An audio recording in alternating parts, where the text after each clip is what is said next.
Hello, property management world. This is Dennis Behrman. I'm the Senior Vice President of Marketing for ResMan Property Management Solutions. Welcome to another edition of ResMan's Make Ready podcast. I just want to let you know that these podcasts are available on Spotify, Apple, YouTube, and SoundCloud. Go check it out. Of course, you can always search for ResMan in Google or go to myresman.com to see all of the great content, materials, and podcasts we have there. This is a really great and exciting podcast. The topic of this podcast is growing your career in property management. And I was honored and thrilled to have Elizabeth Francisco, the founder and president of ResMan, as our guest. Now, she shared with us her experiences over the course of her career in property management and talked about how she got to where she did, some of the challenges she faced, especially the challenges that many women face in the industry, and also some of the amazing successes she had that she's most proud of across her career in property management. So this is such a wonderful topic for so many people. I am thrilled to present to you this latest edition of ResMan's Make Ready podcast. Always let us know what you think. Send us an email, marketing@myresman.com, or visit us on Facebook, LinkedIn, and Twitter, and join in the discussion. So without further ado, here is my interview with Elizabeth Francisco. Question number one, How did you get into multifamily? I fell into multifamily just like everyone else falls into multifamily, or the most of us do. I was a college student and found myself becoming a single mom, literally overnight, and was weighing out my options. And someone recommended I should look at multifamily because of the discounts they provided for rent. So if you're a single parent, funds are going to be a little bit tight. So that was where I started. What were some of the struggles that you had early in your career? Well, there's a lot more to that question. I'm actually, as I'm thinking through it with my project, I have a lot of really good stories. And so I think I'm really fortunate. I don't know that I'm the norm of multifamily. The very first company I worked for, the president of the company, the gentleman, Mike Pasilio, he invested in me right off the bat. When I first interviewed, he asked me where I saw myself in the future. And the very first thing I told him is I said I wanted his chair. Which kind of took him back for a second. And he said, I think that's a lofty goal, but if anyone's capable of it, you are. And that was my first introduction to executive leadership in multifamily. And it resonated with me. So what were the,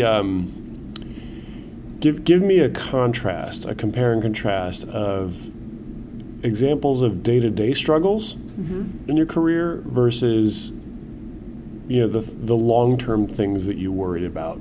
So I can go back to, as I started moving through different companies, some of my day-to-day struggles were knowing the answers to a problem, not knowing how to present them effectively, the solution, to be taken seriously and credibly, to make the change. And sometimes I found that with frontline associates, there seemed to be a tendency of micromanagement. And sometimes micromanagement can delay results, delay fixing a problem. And when you're in multifamily, that falls down to the bottom line. It's costing you money. Micromanagement can slow the process. And so that, I think in the beginning days, those were a lot of my struggles, was just understanding my gut told me I was right. I knew what I needed to do was right. But whenever I would present the idea, it wasn't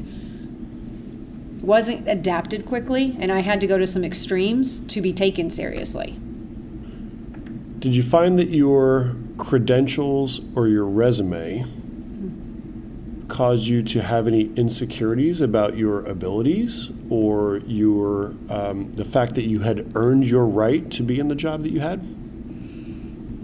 I don't think it was the resume that held me back mentally. I think it was other things, other influences in life coming up as just a young woman. And I do think that really played a big part of it.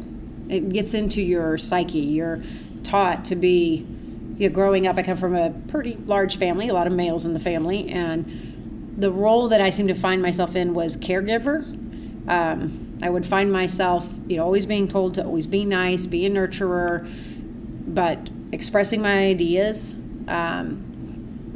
fighting for what I thought was right, being confrontational.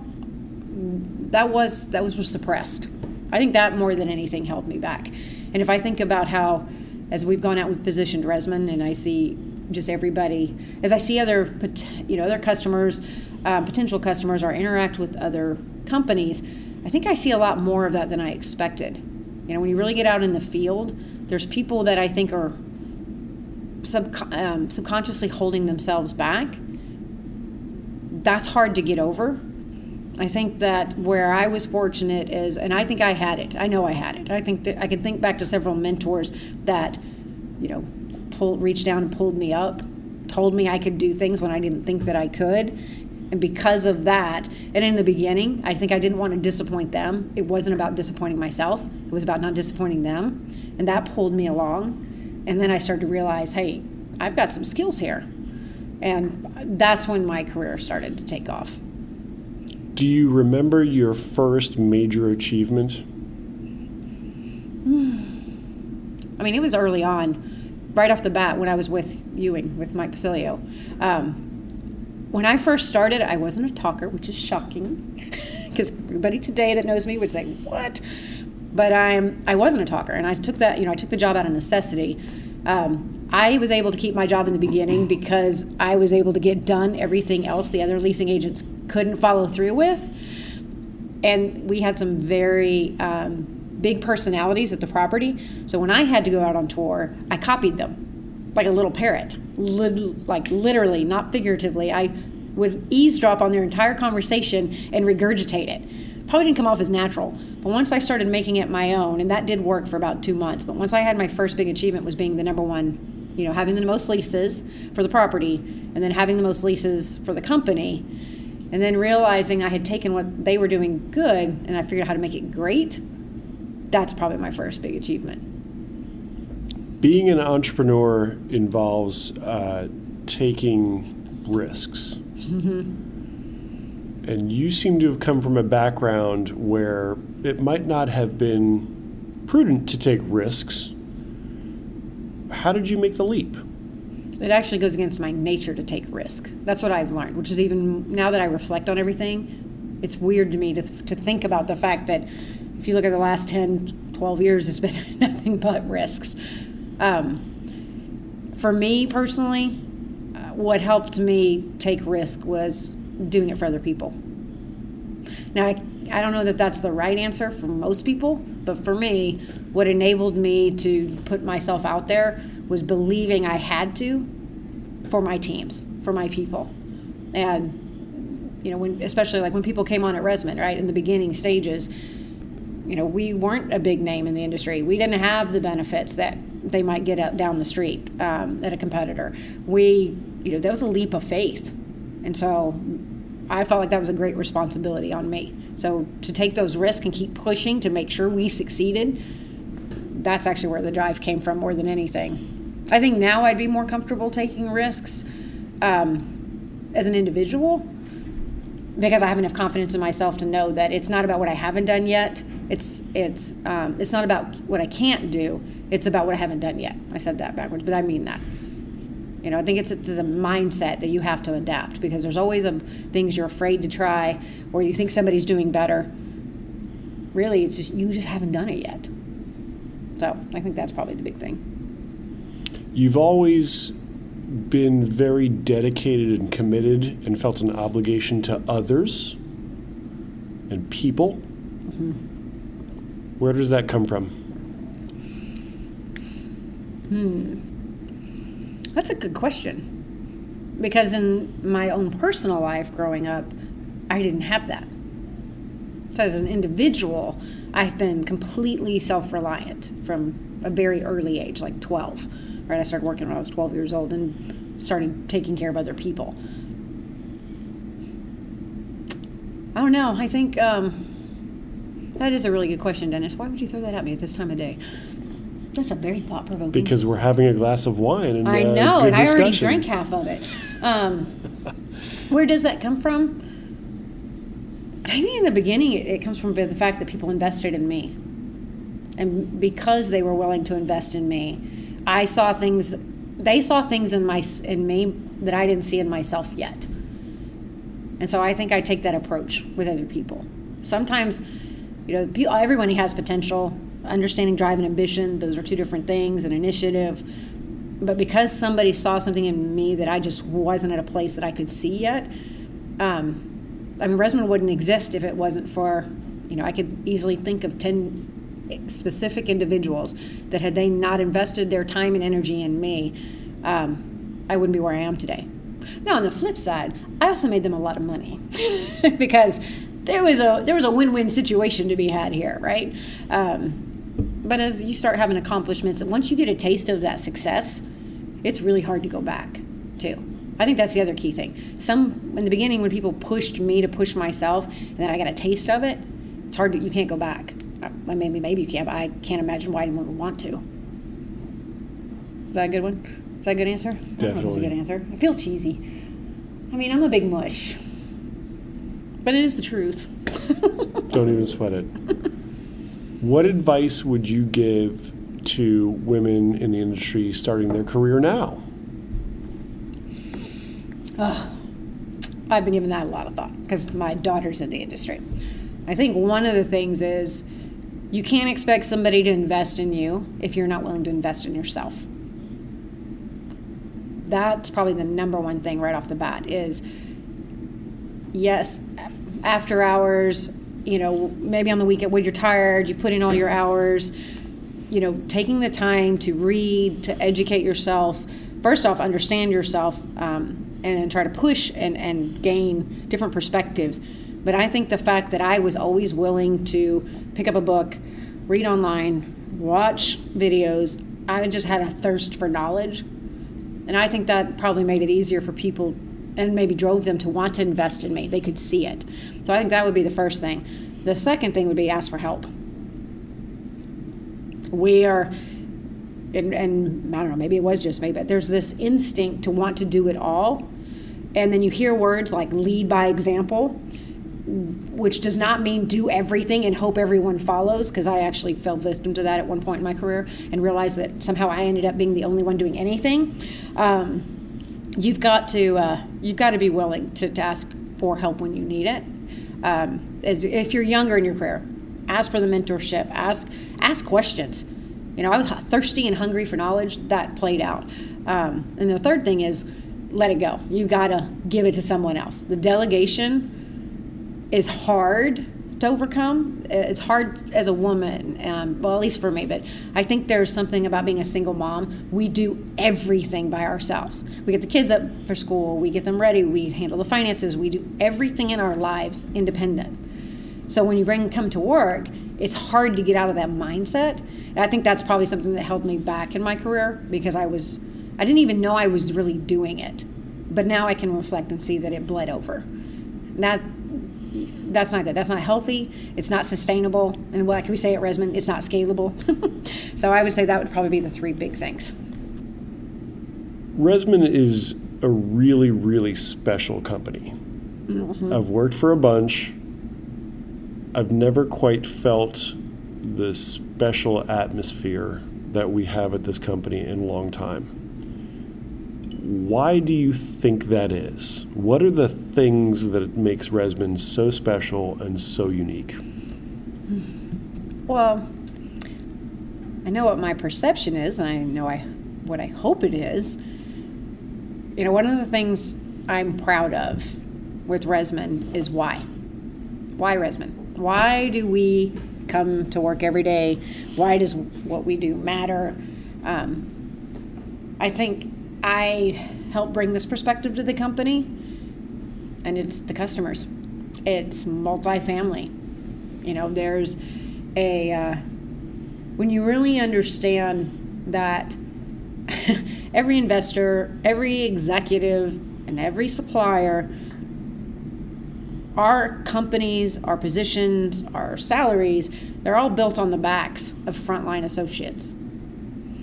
And I know we have to meet the needs of all levels of the organization, but for every PMC, what really matters at the end of the day and what really counts is performance.